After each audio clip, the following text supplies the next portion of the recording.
Mga celebrities na no-show at absent sa ABS-CBN Christmas Station ID 2024 at hinanap ng mga fans. Karel, kumpleto ang host ng It's Showtime nang makita sila sa first scene ng bagong Christmas ID ng ABS-CBN. Pero hindi nasilayan ng madlang people si Karel. Very busy kasi ang kanyang schedule dahil nagkaroon siya ng theater play. Kaya nawalan siya ng oras para sa pag-shoot ng station ID. Isa pa ay sumali rin sila ng marathon ng kanyang mister na si Yael Luzon at umattend din sa Disney Content Showcase na parehong ginanap sa Singapore. Angelica Panganiban, marami naman ang nanghihinayang nang hindi makita ang isa sa mga magagaling na artista ng ABS-CBN. Wala kasi si Angelica sa Christmas ID ngayong taon. Masaya sana ang fans ng Ang Becky nina Angge, Bella Padilla at Kim Chu kung kumpleto sila, pero hindi pa masyadong pwedeng magpagod si Angge dahil kailangan niyang mag-recover sa kanyang hip replacement surgery na ginawa noong buwan ng October. Pero sigurado naman na kapag maayos na siya at wala nang problema at fully healed na ang kanyang hips, babalik na siya sa dati niyang mga ginagawa, kasama na dito ang pag-arte. Zanjo Marudo, hindi nakita na present si Zanjo sa Star Magical Christmas Ball ngayong taon at absent din siya sa bagong Christmas Station ID ng ABS-CBN. Understandable naman kasi ang pagiging busy niya ngayon dahil sa kanilang baby ng misis na si Ria Ataide.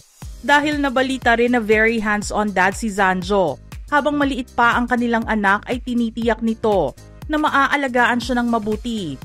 Hindi pa rin naman kasi siya busy ngayon sa shooting ng pelikula nila ni Daniel Padilla dahil hindi pa ito nagsisimula. Ria Ataide, nagulat ang mga nakapanood ng kalalabas pa lang na Christmas Station ID ng ABS-CBN dahil ang mag-inang Sylvia Sanchez at Arjo Ataide lamang ang nakita sa kanilang segment sa music video. Hinanap tuloy ng mga tao si Ria. Pero maiintindihan naman dahil kakain na maraming oras ang shoot ng Station ID at hindi niya kakayanin na mawala ng matagal dahil may baby silang inaalagaan ni Zanjo. Kumpara sa pag-attend niya sa concert ni JK Labajo noong isang araw, mas maraming oras ang gugugulin niya para matapos lang ang kanilang eksena. Sue Ramirez, absent nga si Sue sa bagong Christmas Station ID ng Kapamilya Channel ngayong taon.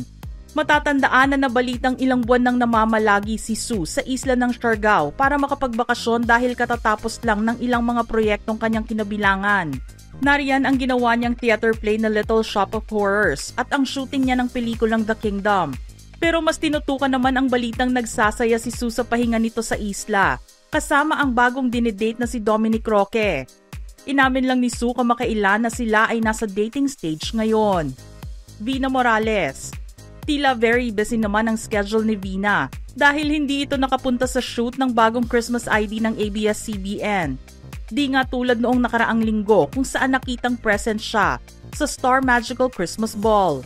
Base sa ilang mga post sa social media, may naging pagtatanghal ito sa Cebu na matagal nang nakaschedule. Moira de la Torre, hindi rin nakita si Moira sa Christmas Station ID ngayong taon. Sobrang abala kasi siya sa pagtatapos ng kanyang album na inabot ng mahabang panahon para niya makumpleto. Sinabi rin kasi niya noon na ang pinaghahandaan niyang album para sa mga fans needs its own time and needs lots of good things. Hindi ito maaaring madaliin kaya naman puspusan ang paghihirap ni Moira sa pag-produce ng magandang mga kanta. Maha Salvador, noong mga nagdaang buwan lang ay napanood si Maha sa tila pagbabalik entablado niya sa ASAP para ipagdiwang ang nalalapit na 30th anniversary ng programa. Inakala naman ng mga fans na senyales na yon ng pagbabalik niya sa ABS-CBN. Pero hindi nila nakita ngayong taon si Maha, nakasama ang ibang kapamilya stars. Bukod din kasi sa pagiging busy niya sa pag-aalaga kay Baby Maria, siya ay nakakontrata na sa sarili niyang kumpanya, ang Crown Artist Management. Joros Gamboa, isang freelance artist si Joros matapos na magwakas ang kanyang kontrata sa Star Magic. Pero formal lamang siyang umalis sa kumpanya noong 2016. Subalit pinapayagan pa rin siyang makapagtrabaho kasama ang ilang kapamilya stars.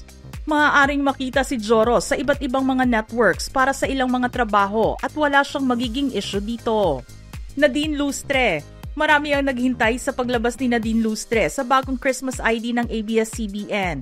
Inakala kasi ng mga fans na mapapanood nila ang idolo kasama ang iba pang kapamilya stars. Nakita rin kasi ang pagbabalik ni James Reid sa istasyon.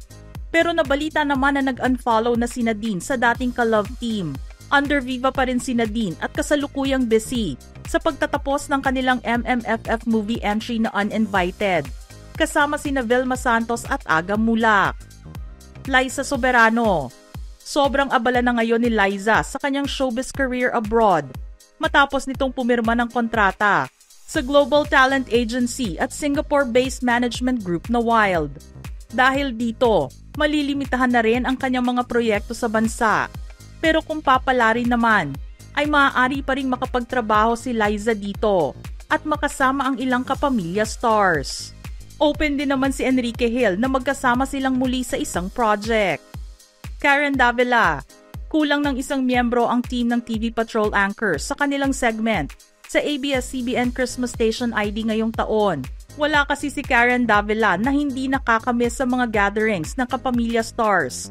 Iniisip tuloy ng mga netizens na baka siya ay naging busy sa trabaho o di kaya ay dahil may ilang mga travel siya abroad na nakaschedule kasama ang mga kaibigang sina Tutsi Angara at Small Laude.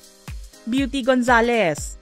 Dahil sa pagganap niya bilang si Romina Andrada Mondragon sa Kadenang Ginto, akalang mapapanood nila si Beauty kasama ang ilang kapamilya stars sa Christmas ID ngayong taon. Pero hindi na siya nakakontrata sa ABS-CBN at talent na siya ng GMA7. Kahit may collaboration din ang ABS at GMA, walang nakitang nag-over the bakod sa kanilang mga talents nang gawin ng parehong istasyon ang kanilang mga Christmas station IDs. Morissette. Ang Asia's Phoenix naman na napapanood sa ASAP ay hindi na silayan sa Christmas Station ID ngayong taon. Marami tuloy ang naghahanap sa kanya dahil kulang ng mga magagaling na singers ang music video. Busy din kasi siya sa mga trabaho abroad. Recently lang din ay nagpasaya si Morissette sa mga kababayang OFW sa Hong Kong nang maimbitahan siya bilang guest performer sa Christmas concert ng Hong Kong Disneyland. KZ Tandingan and TJ Monterde. Ang singer at songwriter ng theme song ng highest top-grossing film na Hello Love Again ni Catherine Bernardo at Alden Richards na palagi na sina KZ at TJ Monterde ay hindi napanood ngayong taon kasama ang mga kapamilya stars sa Christmas Station ID. Super busy kasi sila pareho sa kani-kanilang mga concerts. Si KZ ay kasalukuyang nasa isang tour abroad. At si TJ naman ay may mga ganap din sa ibang lugar sa ating bansa. Naghahanda na rin ito para sa kanyang concert sa susunod na taon. Aminado naman ng mag-asawa na kinikilig pa rin sila sa pagkakakuha sa kantang Palagi bilang official theme song ng movie ng Cat Den. Katunayan nga ipinakita nilang dalawa sa isang post ang kilig ng marinig ang kantang Palagi nang panoorin nila ang Hello Love Again sa sinihan. Mga ka-showbiz peeps, anong masasabi nyo sa bagong Christmas Station ID ng Kapamilya Channel ngayong taon? Don't forget to type your comments below.